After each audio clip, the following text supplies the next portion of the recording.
Comment zombifier une personne en Haïti?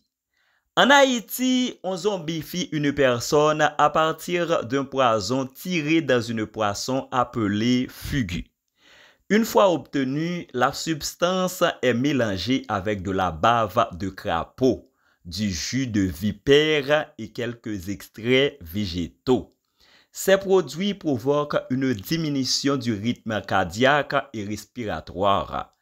La température corporelle de la personne victime de ces compositions s'abaisse considérablement. Elle a les yeux grands ouverts, elle voit tout, elle entend tout, elle comprend tout, mais elle ne peut pas bouger.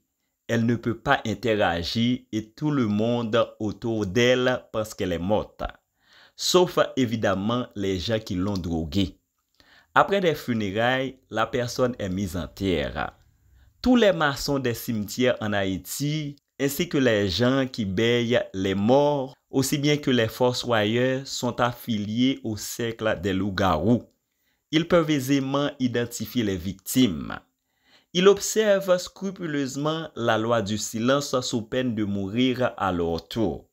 Les maçons du cimetière ordinairement brossent un mortier maigre, c'est-à-dire avec très peu de ciment. Le soir venu, il est aisé de passer une trouillelle pour enlever les blocs qui avaient fermé la cave. Il retire le cercueil en l'inclinant la tête en bas afin de faire affluer le sang dans la tête du fou mort et irriguer à nouveau son cerveau. On enlève le mort du cercueil, on lui fait ingurgiter une portion faite de feuilles de concombre zombie trempées dans du clairin. On peut aussi parfumer le mort des feuilles de concombre zombie que l'on fait brûler. La fumée qui respire le mort le remet en vie.